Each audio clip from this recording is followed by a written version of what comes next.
Ozg'ina vaqt yetadi. Xudoga meni hasratlarimni aytadiganlarim topildi. Divan aka, men bir baxtiqaro ayolman. Behtonam zo'r bo'lmasa, 15 yil umrimni bir qimorboz bilan o'tqazarmidim.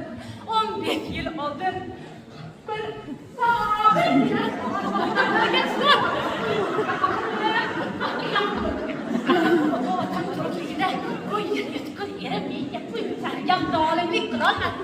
ana endi otam olamdan o'tdilar-u, bu yer yutqun yerim bir kun ichib kelib ursa, bir kun chakib kelib uka. 15 yildan beri endi azobini mana men tortib kelyapman, kechirayapmanmi? Otam jo'natib-ku.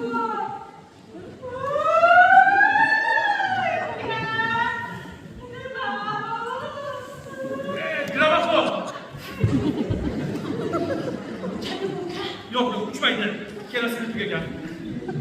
Opa, bu gaplarni menga ne maqsadda gapirib beryapsiz? Bu gaplarni senga aytmasam, kimga aytaman uka? Meni akam amallayapti. Erim bilan tillari bir. Ota-onam unga bermayman desalar ham qo'yarda qo'ymasdan meni o'sha o'rtog'iga chiqardi. Mana endi 15 yildan beri it azobini akam emas, men chidab kelyapman uka. Opa, siz shunda tushunishim bo'yicha eringiz bilan ajrashmoqchimisiz?